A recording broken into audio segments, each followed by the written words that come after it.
Right now on Currents News, speaking with a subway savior. Sacrificing his own safety to help a stranger being brutally attacked. I'm Jessica Easthope with what sets this Good Samaritan apart. Plus, the man accused of pushing over a church's crucifix and burning its American flag is arrested. All New York City students will be returning to the classroom for in-person learning this fall. And a street is renamed for the beloved former pastor of St. Luke's Church.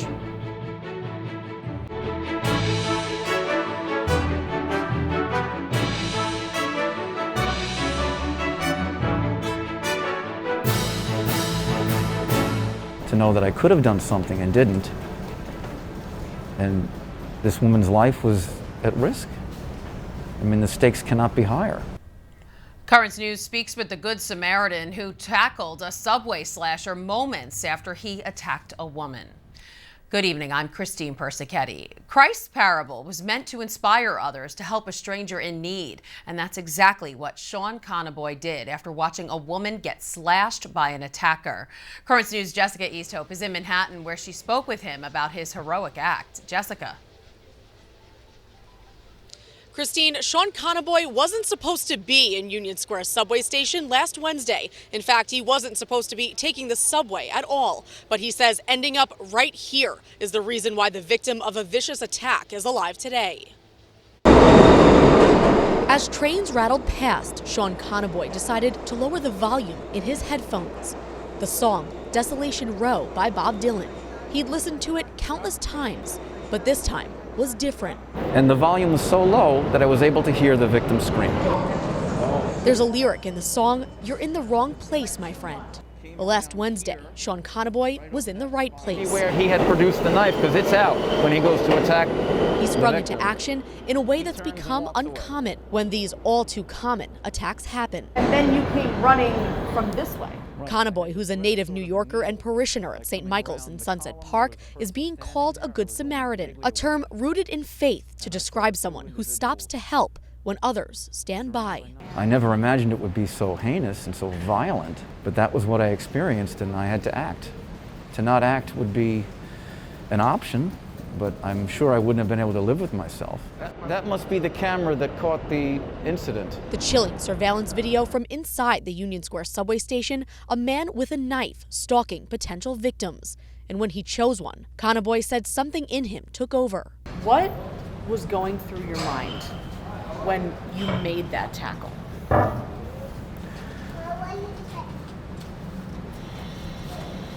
This woman is being fatally assaulted with a knife. I had to stop it. I could see the knife.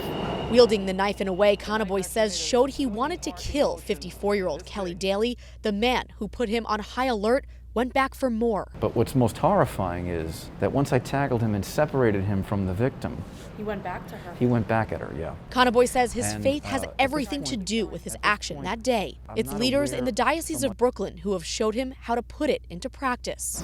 He himself was a good shepherd. One being his former pastor, now Bishop Kevin Sweeney. To see Sean respond in that way, I could see his faith coming out, really even willing to sacrifice himself for the safety of another. This was a really safe way to travel. And I remember when it wasn't. So to see it swing back that direction. The attack Conaboy stopped was the fourth at Union Square Station in a week. His message to New York City's officials: use this as an example. We're fighting for our lives down here. That's the most potent example you'll ever see. That woman, the victim, Kelly Daly, is expected to make a full recovery. Conaboy told me she called him a few days ago to thank him for saving her life. In Manhattan, Jessica Easthope, Currents News. Christine? Wow, Jess, what an incredible story. What's happening with the suspect now? The suspect in the case, Joshua Nazario, was arrested and charged with 4 counts of assault and criminal possession of a weapon. Conaboy and the victim are expected to testify in front of a grand jury tomorrow. Christine?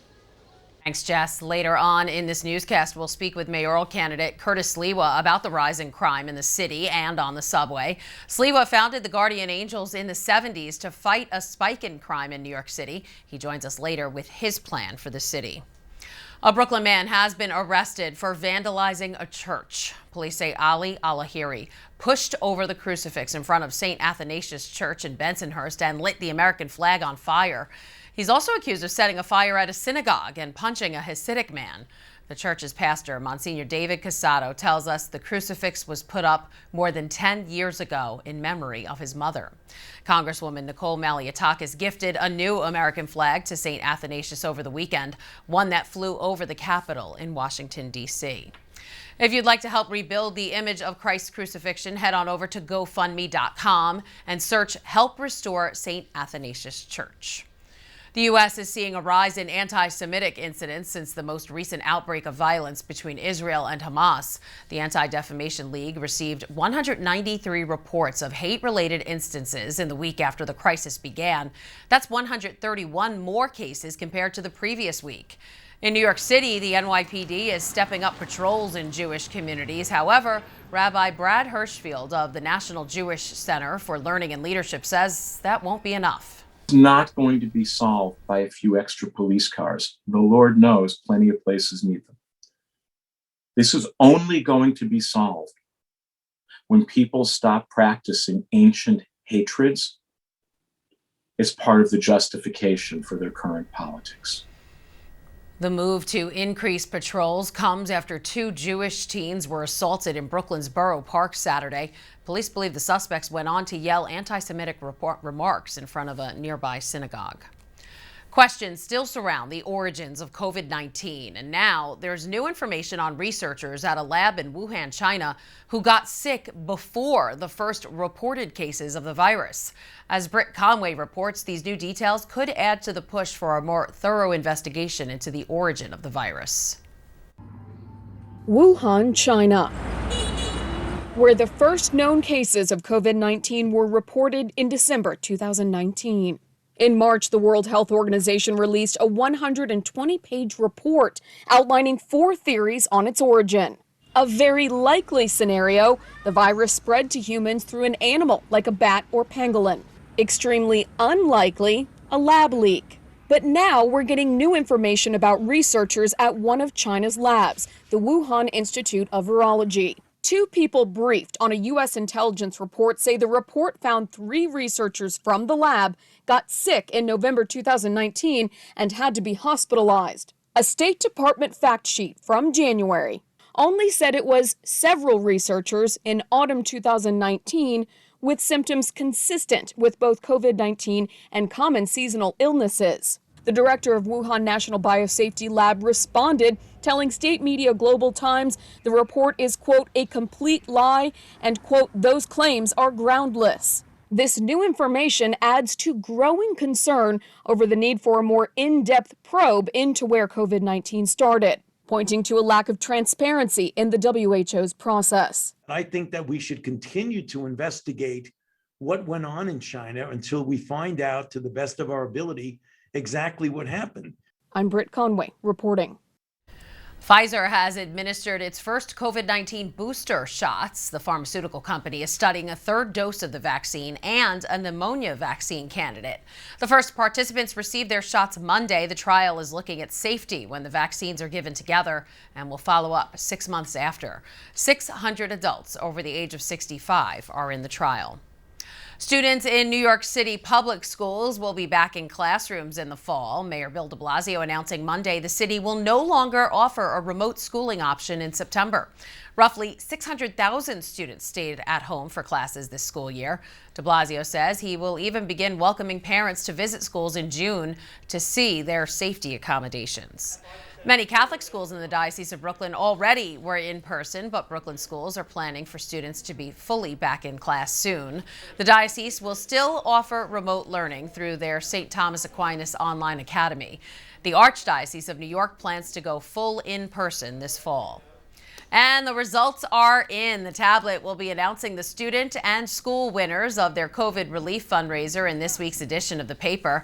The tablet wishes to congratulate everyone who worked to make this fundraiser a success. So be sure to subscribe to the paper to see which kid will take home the $3,000 grand prize. Just go to thetablet.org/subscribe or call 877-883-8883 8356. Here's a story you'll find in the tablet. It's something both the newspaper and Currents News has been following. A street in Queens now bears the name of a beloved late priest. Cheers as Clintonville Street in Whitestone, Queens is co-named Monsignor John C. Tosi Way. As pastor, I know that at the very bottom of his heart, Monsignor John Tosi's way was the way of Jesus. Father John Costello took over as pastor here at St. Luke's Church after Monsignor Tosi passed away last May. Last Friday, parishioners gathered here to honor the late priest. We are at the legendary St. Luke's for a man that was just as powerful and wonderful as this parish. Councilmember Paul Vallone helped to get the street in front of St. Luke's named after Monsignor Tosi, who he remembers fondly. Larger than life. Monsignor Tosi was larger than life in all ways, physically, passionately, mentally. He was there for all of us. He had a say in everything that happened here, and he loved St. Luke's. Monsignor Tosi was a lifelong Queens resident and a priest for over 45 years. The last 25 spent here leading this church community. Today, on a beautiful day with spring bursting and coming to the end of this deadly pandemic, is a beautiful way to celebrate spring and his legacy. Monsignor Tosi rebuilt St. Luke's Church and made many renovations to the Queens Parish. There's a lot more news headed your way. Anti-abortion advocates praising the Supreme Court for hearing a case out of Mississippi. This is a watershed moment. Ahead, the implications this could have for Roe v. Wade. Plus, he's the leader of the Guardian Angels and now wants to lead the city. We'll hear from mayoral candidate Curtis Sliwa. And an annual tradition celebrating the Holy Spirit in the crossroads of the world makes a comeback. We'll show you. There are now some big changes to the tablet website. You can get personalized access to the Catholic news you value. Sign up for free at thetablet.org.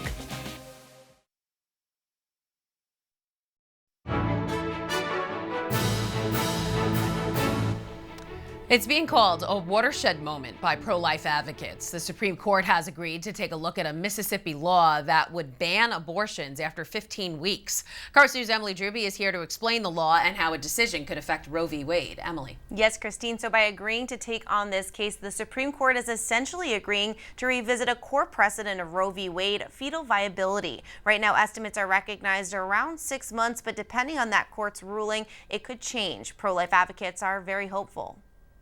Do we have all our summer clothes up yet? The people who work at the Life Center of New York in Bay Ridge have made it their life mission to save babies, helping close to 40,000 women in 40 years. How many diapers do we have? So when Executive Director Fred Trabulsi learned the Supreme Court would soon hear a Mississippi case that would challenge a portion of Roe v. Wade, he was inspired. So we're very hopeful that this will begin our society turning from a culture of death to a culture of life.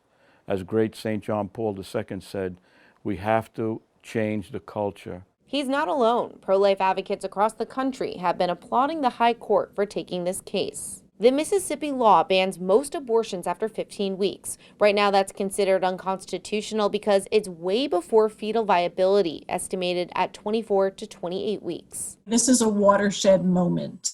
Under Roe versus Wade, any pre-viability abortion ban is unconstitutional.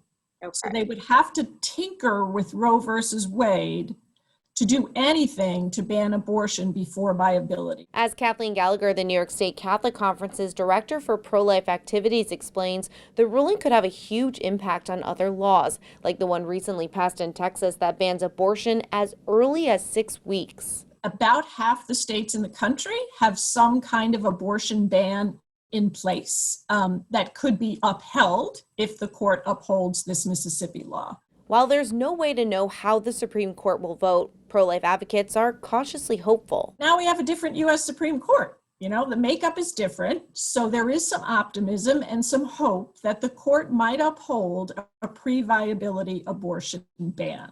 Of the 6-3 conservative majority, all 6 have taken positions against abortion in the past, including newest Justice Amy Coney Barrett, who has publicly spoken out against abortion. Right now, most legal minds speaking say this will likely not be the final nail in the coffin for Roe, but will be a major step in that direction. A source of hope for advocates like Kathy Donahoe, the president of the Bridge to Life, a support center for pregnant women here in the Diocese of Brooklyn. Absolutely thrilled. Absolutely thrilled. It is our chance to stop abortion in our generation, in our lifetime. All these cuts, chopping away of the laws is good for us because so many more children can be saved. The High Court will hear the case in their next term, which starts in October. A decision will likely come down sometime during the spring of 2022. Christine. All right, Emily, we'll check back in with you.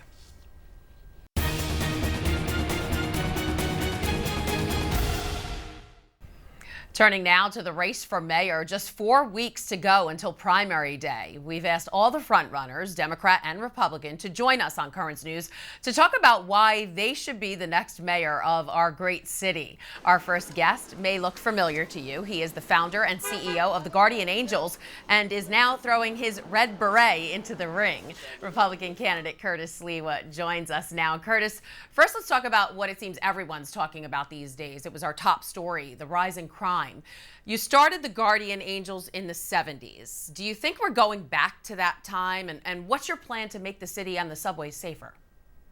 Well, there's no doubt. And in fact, that's why I was the last candidate to announce. It was on March 15th. So there are many candidates who've been at this for 2 years. And all they were saying was defund the police, weaken the police.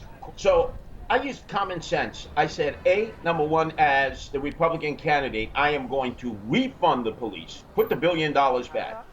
I'm also going to have a dedicated tax against all those who don't pay any property taxes. So what makes you different from the other Republican candidates who may have similar ideas as you? They're against defunding the police as well. Well, look, I've been doing this for 42 years. This is what people know about Curtis Sliwa and the Guardian Angels. We dedicated our life. In fact, we've sacrificed our lives at times in order to protect people we didn't even know, like the Good Samaritan ethic that I was raised in, and so many others. And we've done it without weapons, without any special powers or privileges. And even though in the first 13 years, the police vilified us, they thought we were the Hells Angels, vigilantes, a gang. And I was getting arrested time and time again. So I like these candidates who talk about the jail system when they've never been in the jail system. I know what it's like to be on the outside looking in and on the outside and in the inside looking out. So for 13 years, we were vilified. And then Rudy Giuliani was elected mayor and he said, no, the Guardian Angels have helped us. So you're saying you have experience in crime fighting, but what do you say to people who say you have no experience holding office? Well, don't you think it's about time we have somebody who represents average, everyday people? I'll give you an idea that I have that no elected official has come up with. Remember, I was raised in Catholic schools, St. Francis of Assisi, the patron saint of animals. I don't know if people were aware, we spend millions of dollars euthanizing dogs, cats, and animals in the animal shelters of New York City. When I'm mayor, that's going to stop. And it isn't just do as I say, but not as I do. I share an apartment 325 square feet with my wife, Nancy. We raise 15 rescue cats that would have been euthanized in the shelter system. And how can a society declare itself to be compassionate when we don't take care of our animals, we euthanize them? And look at what we do with our emotionally disturbed persons. Look at what we do with our homeless people. So even though I'm strong on law and order, there's no candidate who is more compassionate about those that we don't care about any longer. The animals, the emotionally disturbed, and the homeless, because we're going to care for all three. And we're going to make sure that the animals are not euthanized, the emotionally disturbed are hospitalized and given their medicine, and that the homeless are given shelter, but also given the programs they need to get back on track because they have alcohol problems, they're addicted to drugs, or they have emotional issues. That's why it's time for Curtis Sliwa, who is New York, to become the next mayor. All right, Curtis Sliwa, Republican mayoral candidate. Thanks for joining us today. Oh, my pleasure. Remember to get out there and make your voice heard. Head to the polls. The primaries for the 2021 New York City mayoral election will be on June 22nd. The general election is on November 2nd. Dozens of the city's faithful took to the crossroads of the world to celebrate the Holy Spirit.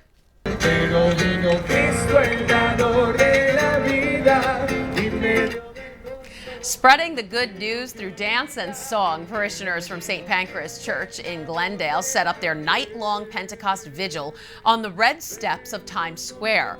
It was a subdued celebration compared to previous years due to the pandemic. Usually, the festival sees hundreds take part and celebrate. The Diocese of Brooklyn is looking to boost parishes and academies online in collaboration with Net TV's parent company, DeSales Media Group.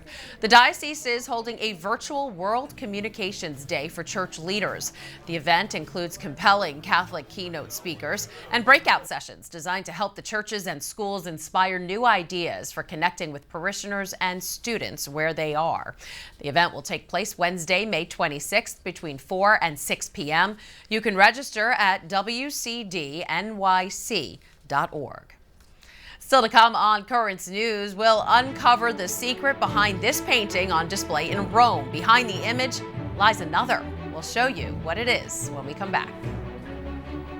Do you have a story idea or want to share a tip? Email us at newstips@desalesmedia.org or call our 24-hour number, 718-517-3122.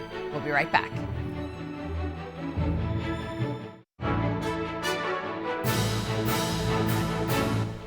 Following a careful restoration that lasted close to a year, historians in Rome have uncovered a secret lying beneath an iconic piece of art. As Currents News' Emily Druby reports, there's more to the nursing Madonna than meets the eye.